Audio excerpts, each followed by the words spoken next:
My name is Faydra Aldridge. Welcome to Look Again, Mental Illness Reexamined, a podcast about mental illness brought to you by the BC Schizophrenia Society and our BC partner organizations. Now, since we kicked off our second season talking to someone who embraced her diagnosis of schizophrenia and started a business to reduce stigma, we thought it would be very fitting to end this season with another guest who is also doing her own very heavy lifting when it comes to educating, creating awareness, and breaking myths about schizophrenia. Meet Lauren Kennedy. She's a mental health advocate and a social worker. She's a wife, a stepmother to 2 children, and mom to baby Theodore. But Lauren also lives with schizoaffective disorder, a chronic mental illness that has symptoms of both schizophrenia and bipolar. Through her YouTube channel called Living Well with Schizophrenia, Lauren shows there is no shame in having a serious mental illness. She engages with viewers and followers as a means to increase knowledge and compassion around schizophrenia and serious mental illness. Lauren is joining us from Edmonton. Welcome to Look Again. Hi, thank you for having me. So looking into your journey and background, I read that you were very private about your diagnosis. Unless you told someone, they had absolutely no idea that you were living with a serious mental illness. How did you go from not telling anyone to starting a YouTube channel where you speak very candidly about your life living with schizophrenia? It's been a journey from going to not telling anyone to shouting it at the internet in a way.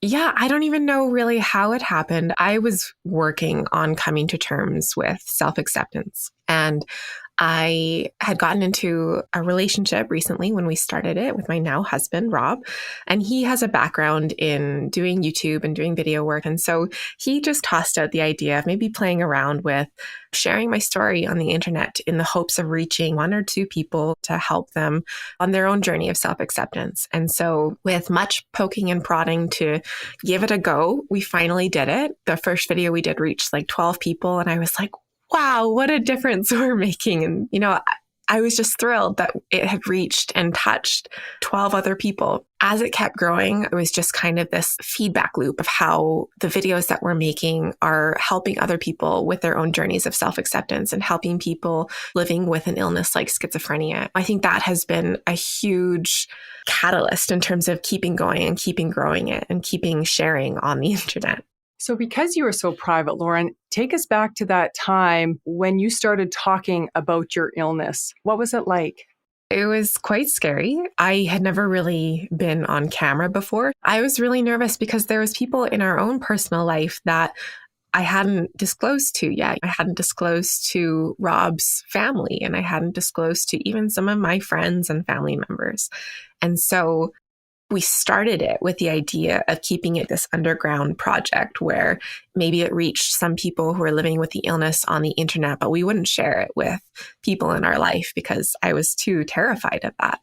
Eventually, we started becoming more proud of what we were creating. And I think that helped with encouraging more self-acceptance with me and then being more open to sharing it with the people in our lives as well.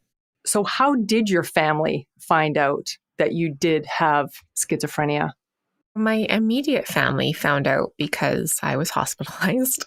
Rob's family found out after we had started making the YouTube videos because half a year into our relationship, we decided to let them know. Rob sent them an email explaining and let them know that we were starting this YouTube channel. And that's why we wanted to let them know so that they didn't stumble across these videos and create their own assumptions.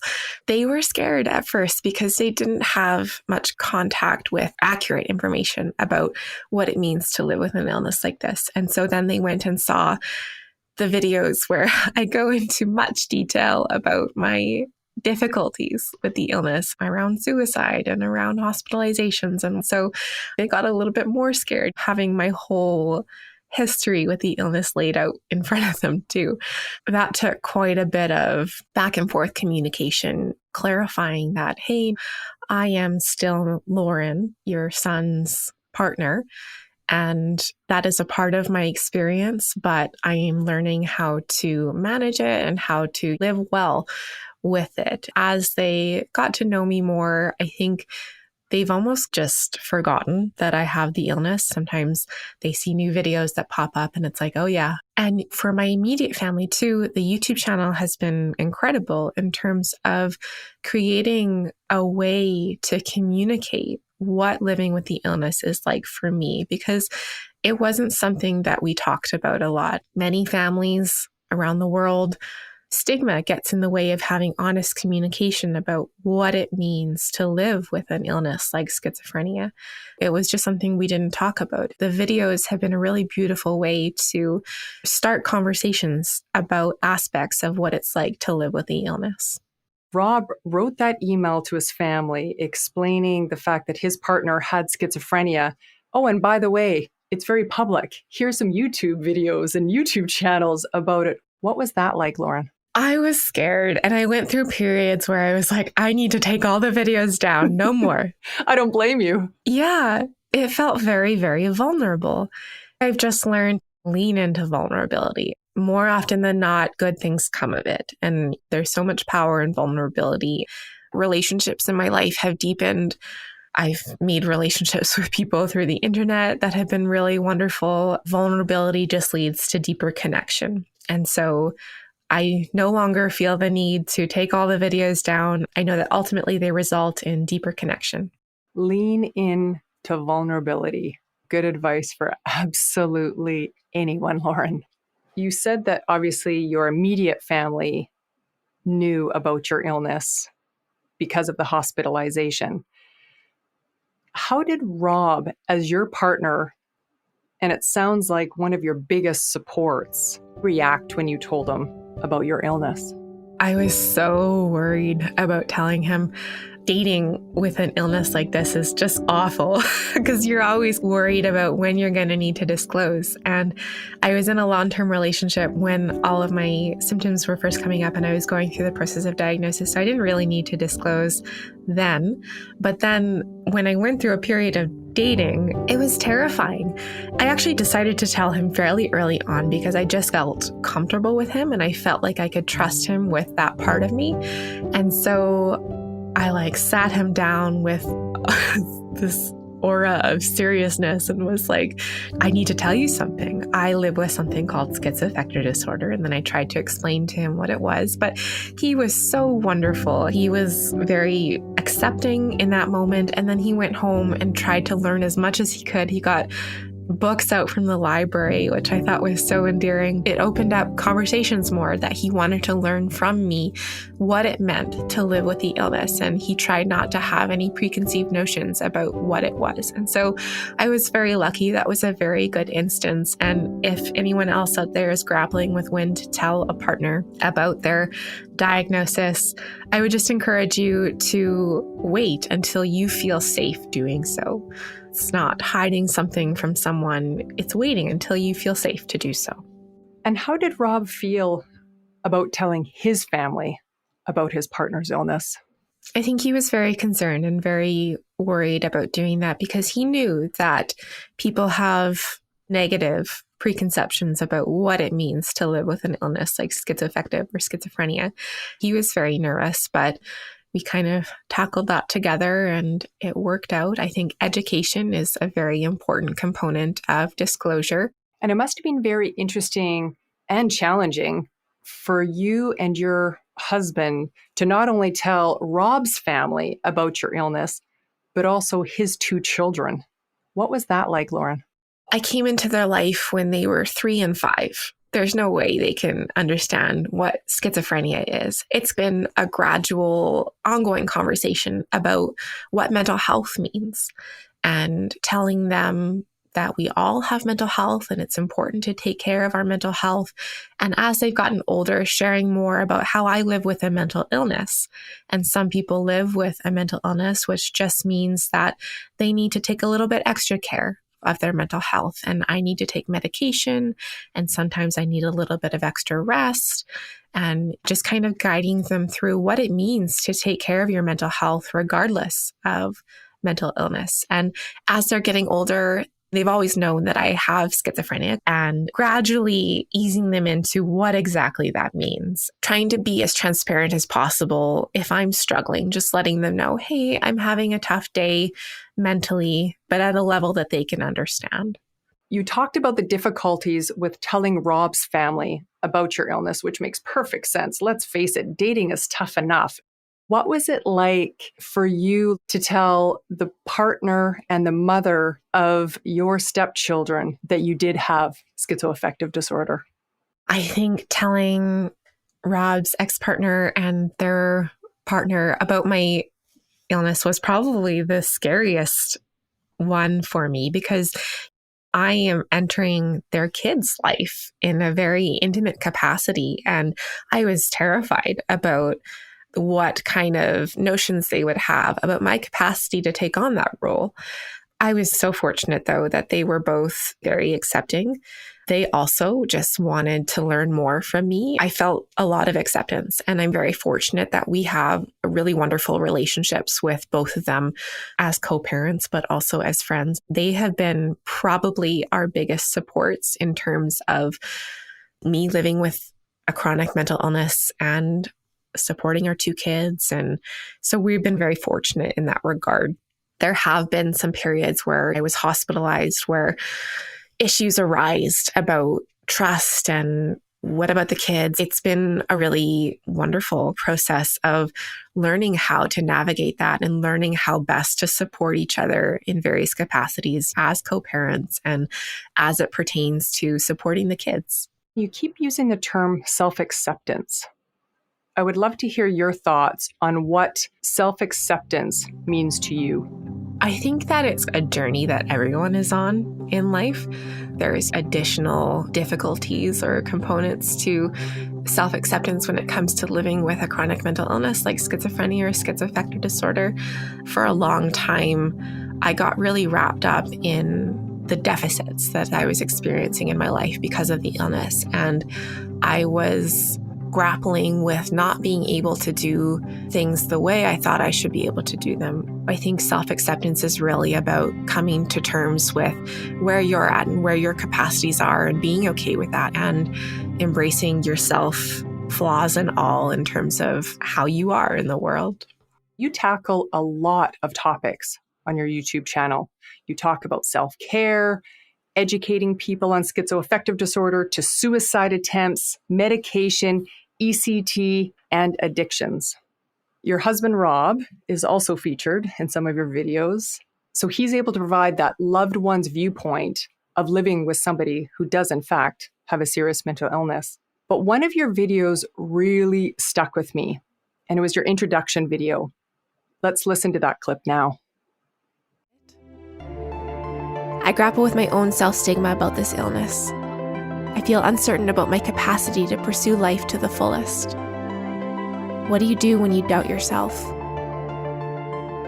Dealing with these thoughts and questions are an ongoing process. I've put in a lot of work to move towards self-acceptance, and through this, I've learned more about what living well with this illness really means. Lauren, tell me more about this video. What does self-stigma mean to you? It's a little bit along the lines of what I was talking about in terms of self-acceptance, where you view the deficits that you're experiencing a little bit more harshly, or you stigmatize yourself because of society's messages about how you should feel about someone who's living with this illness. I think that internalized stigma from what we're getting from the rest of society is a very real thing and is probably the hardest form of stigma to deal with because it's coming from your own assumptions and perspectives about what it means to live with an illness like this, and really trying to create my own definition of what it means to live well with schizophrenia. And what does live well with schizophrenia mean to you? It means to just live as well as I can within my own capacities and focus on the things that anyone should focus on in life, creating fulfilling relationships, finding things that interest me and pursuing them, working on contributing to the world, living as full of a life as I can. Lauren, you talked about people living well with schizophrenia, but I'm curious, what do you say to those individuals that reach out to you that are not living well with the illness at this time? That's something that comes up often too. And I think it's important to recognize that schizophrenia does have a spectrum component to it. I think I would want to share that I have gone through periods of immense struggle as well. And it has been quite a long journey in terms of figuring out proper treatment and figuring out what my goals were living with the illness and how to manage it. I would just really encourage them to keep trying and figuring out what their own individual goals are living with the illness and figuring out proper treatment methods or strategies with your care team and not losing hope that, you can lead a fulfilling and meaningful life, regardless of the severity of your illness. As we talked about earlier, some of your videos include your husband, Rob. Why is this important to share his perspective on your channel? I think it's really important because chronic mental illnesses affect more than just the people who are directly living with it. My illness has profoundly impacted his life because he lives with me and is my closest support person. And I think that there are a lot of people who watch our channel who are support people in various capacities to other people who are living with the illness. So letting them know too that they're not alone in terms of the difficulties that they may face in supporting someone who's living with the illness. You're listening to Look Again, Mental Illness Reexamined, a podcast brought to you by the BC Schizophrenia Society and BC partner organizations. I'm your host, Faydra Aldridge. This podcast would not be possible without the support of the community. From the bottom of our hearts, we want to thank you for caring about serious mental illness and everything that's around it. Together, we truly can make a difference. We're back with Lauren Kennedy, host of a YouTube channel called Living Well with Schizophrenia. Now, Lauren, in the past, you've spoken about your uncertainty and your fears around having children, not being able to form the connection you wanted, being worried about passing on your illness, being an inadequate mother in some way, or terrified your kids may see you in a psychotic state, which are all very reasonable fears. And yet now you're a stepmom to 2 children and a mom to little baby Theodore.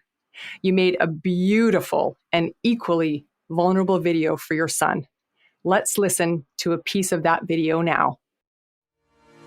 Like any mother, I hope that you'll be happy in life and know how very loved you are. Unlike most mothers, though, there's something else I need to talk about with you.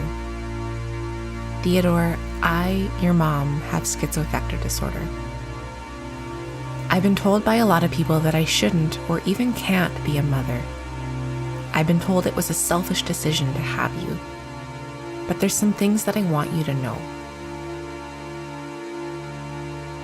Life is full of struggles for anyone. There is a chance you could have the same illness as me, which I know brings its fair share of struggle. But here's the thing. It has also brought me tremendous growth and connection. Wow. That's just a snippet of a very touching message to your son, Theodore.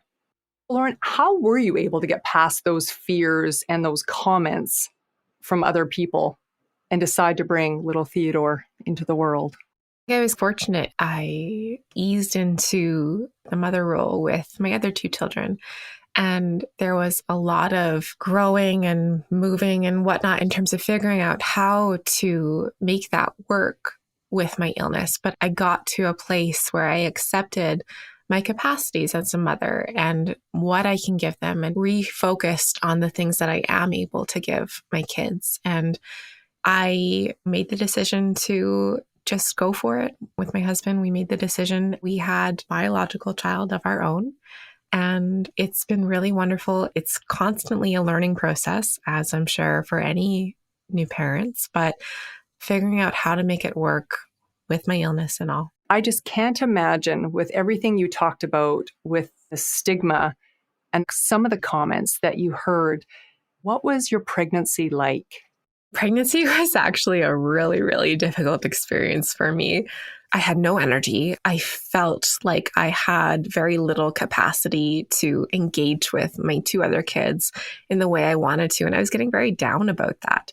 when Theodore came along, I think that was actually a tremendously protective factor for me, because I have been probably as stable as I have ever been in the last 6 months or so. That's including things like exhaustion, getting no sleep, being subject to the whims of an infant. It's been really difficult, but at the same time, I have never felt this kind of capacity to not only take care of myself, but then also 3 kids and a husband and life. And so I'm very grateful that it has gone that way, because I was worried about postpartum psychosis. I know that those are very much some people's realities. I was told by a lot of people that it's a very selfish decision for me to have a biological child, because there is the insinuation that I can potentially pass it on to them.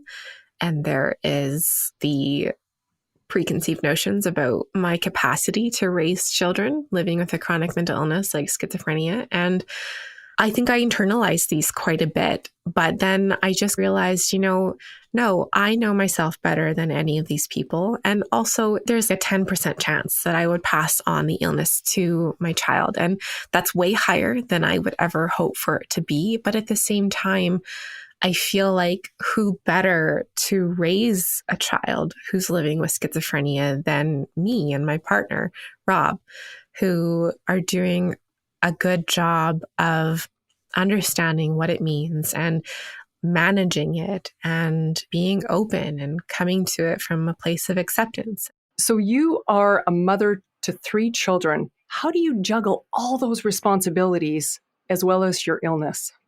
That's been a huge learning process. Having a supportive partner has been pretty instrumental in terms of that. I know there are some people who live with the illness and parent on their own, and I just, wow, hats off to them.